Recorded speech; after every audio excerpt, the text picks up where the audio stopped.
Over the past 1 month, Kenya's credentials as a democratic nation have been severely tested. During this time, the country has engaged in a difficult public conversation, providing an opportunity to reflect deeply on the relationship between fundamental rights and democratic freedoms, our collective aspirations for prosperity, and efforts to secure opportunities for all, and the imperative to advance national sovereignty and the security of the state. In this discourse, the people of Kenya have expressed their views on governance, development, economic management, national finances, and many other aspects of our nationhood. It is of utmost importance that the government takes measures to affirm our commitment to actualizing the people's aspirations, assure citizens that the state exists to serve them efficiently and with integrity, and to signal to all that our national values and principles of governance are the foundation of our national dispensation. The issues that have come to the fore requiring expeditious attention as matters of urgent priority include an accelerated program to significantly increase our food production and agricultural sector development, in addition to the interventions that we already have, so as to reduce the cost of living and enhance food security in our country. And together with it, to provide requisite raw materials for our our value addition, our manufacturing, and our industrialization agenda. The need to expand existing job creation opportunities and programs, and to create new interventions to address unemployment in order to absorb thousands of unemployed young people and provide them with gainful employment opportunities.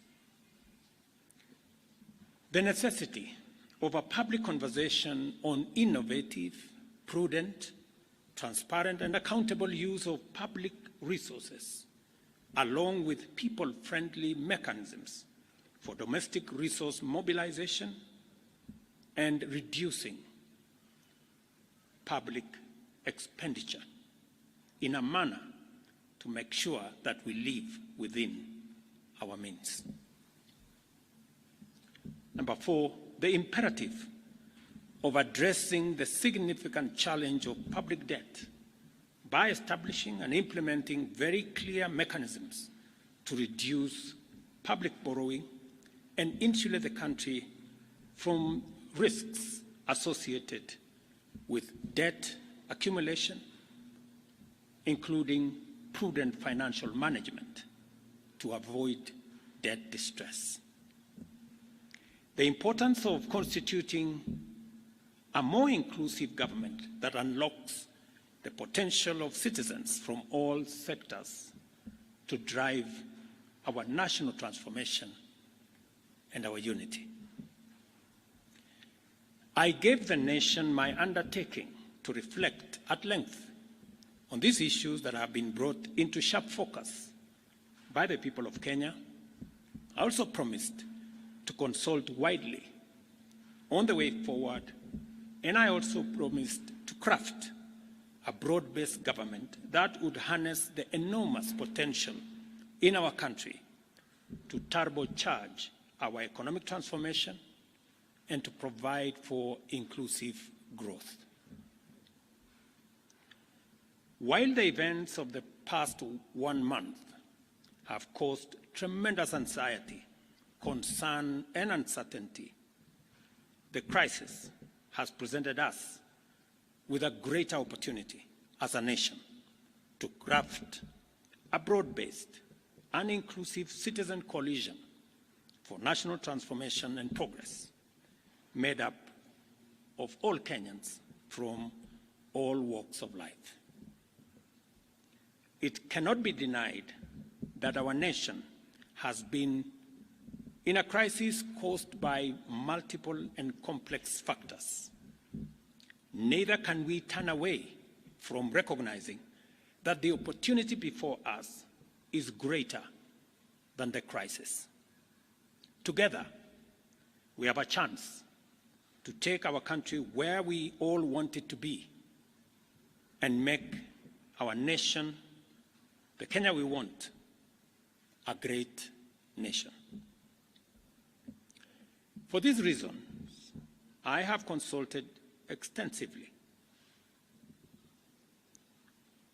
on one, the need to enhance, broaden, and deepen the National Economic Turnaround Plan set out in the Bottom-up Economic Transformation Agenda to incorporate a wider range of ideas, programs, and interventions that will facilitate job creation, robust debt management, enhanced transparency and accountability in the use of public resources, and enhance domestic resource mobilization and optimize public expenditure in a manner that gives all of us a chance to live within our means.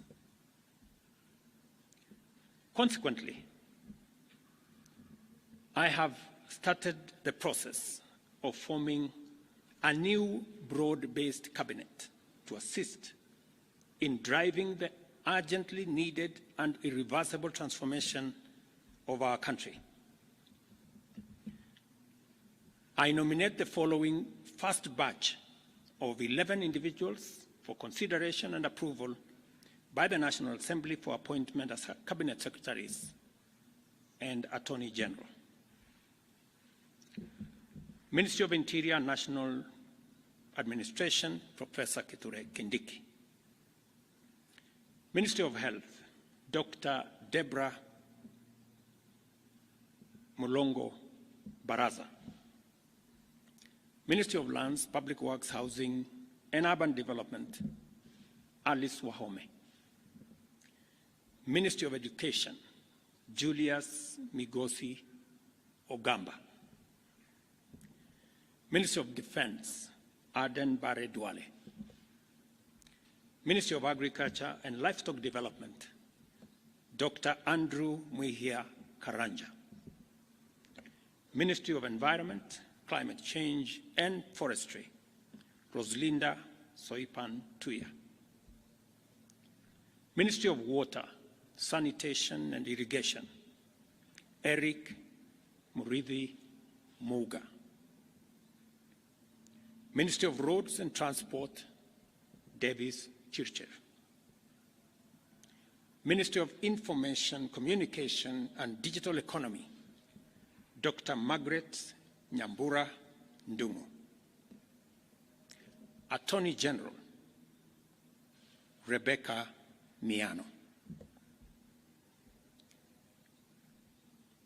I am continuing to undertake consultations across the political divide on the balance of cabinet that I will appoint shortly. The consultations are at an advanced stage, and internal processes in various sectors are underway to facilitate my appointment of the balance of this cabinet. Additionally, I will be issuing next week a clear roadmap on the assignment that the new cabinet is going to have,